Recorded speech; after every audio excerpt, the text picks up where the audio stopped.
Deep morning काफी कुछ action हमने देखा है दोनों स्पेसेस में, इक्विटी और कमोडिटी में। क्या हुआ है?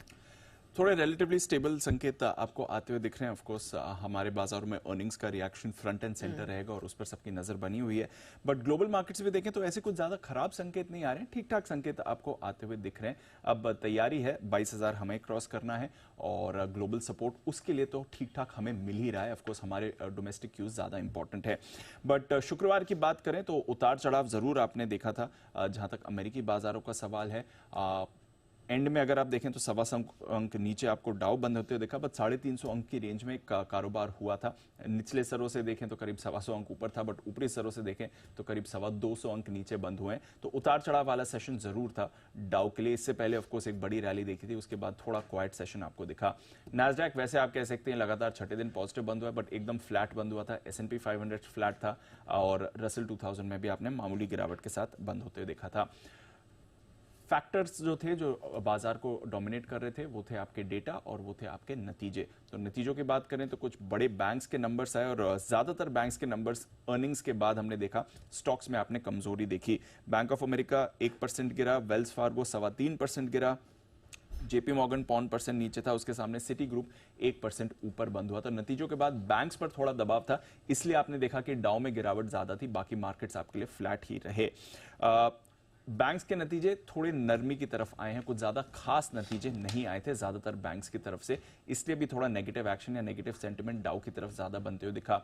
सिटी ग्रुप ने कहा है कि वो करीब 20,000 कर्मचारियों की छटनी करने वाले हैं, उनकी 10% वर्कफोर्स को वो निकालने वाले हैं अगले 2 से 3 सालों में। तो उससे भी थोड़ा नेगेटिव सेंटिमेंट आता है कि वहां से आउटलुक जो है वो ज्यादा आपके लिए खास निकल कर आ नहीं रहा है। तो इसलिए आप देखा कि डाउ पर कमजोरी बनी हुई थी। इसके अलावा थोड़ा डेटा का भी इंपैक्ट था। अब डेटा जो आया वो उनके प्रोड्यूसर प्राइस इंडेक्स PPI का आया, जो अमेरिका का होलसेल इन्फ्लेशन डेटा होता है और ये अनुमान से काफी बेहतर होता है। एक दिन पहले हमने देखा था इनकी रिटेल महंगाई का डेटा अनुमान से काफी ज्यादा आया था, बट ये जो डेटा आया है इनका होलसेल इन्फ्लेशन का वो अनुमान से बेहतर आया है।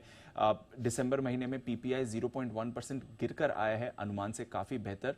और जो कोर PPI है वो एकदम फ्लैट रहा है, अनुमान 0.2% की बढ़त का था। तो अगर आप देखें तो ओवरऑल बेसिस पर अच्छा होलसेल महंगाई का डेटा आ रहा है, जो दर्शा रहा है कि इन्फ्लेशन का कूल ऑफ आपको दिख रहा है मार्केट में।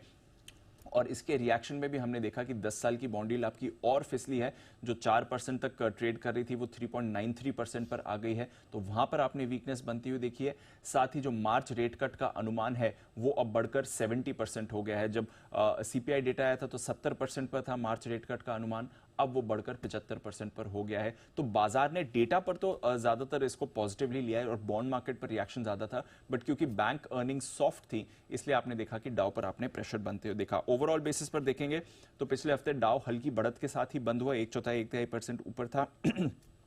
S&P 500 के लिए अच्छा हफ्ता था, 0.25% ऊपर रहा और नैस्डैक आउट परफॉर्मेंस जो पिछले साल की थी वो इस साल भी बरकरार दिख रही है। पिछले हफ्ते भी 3% की तेजी के साथ नैस्डैक बंद हुआ। तो जो 9 हफ्तों की तेजी के बाद एक ब्रेक लगा था अमेरिकी बाजारों में साप्ताहिक बढ़त का, वो वापस आपको रेज्यूम होते हुए कल फ्राइडे के सेशन के बाद दिखा है।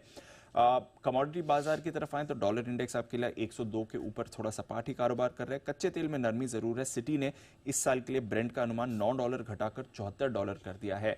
नेचुरल गैस पर रखिए नजर, यहां पर एक बड़ी गिरावट आई है, 7% की बड़ी गिरावट आपको रिसेंटली आती हुई दिखी है, इस पर रहेगा फोकस। सोना सपाट कारोबार कर रहा है। बेस मेटल्स में गिरावट लगातार जारी है। कॉपर 5 हफ्ते के निचले स्तर पर है। एल्यूमिनियम भी आपका 1 महीने के निचले स्तर पर ट्रेड करते हुए दिख रहा है। चीन पर भी रखनी पड़ेगी नजर। और इस हफ्ते कुछ और डेटा डिपेंडेंट व्यूज रहेंगे। ऑफकोर्स अर्निंग्स का तो सीजन है, बट यूएस में दिसंबर की रिटेल बिक्री के आंकड़े आएंगे। गोल्डमैन सैक्स समेत कुछ और दिग्गज कंपनीज के नंबर्स आने वाले हैं। चीन का 2023 का GDP आंकड़ा आने वाला है वेडनेसडे को, ये काफी इंपॉर्टेंट रहेगा बाजार के सेंटिमेंट के लिए।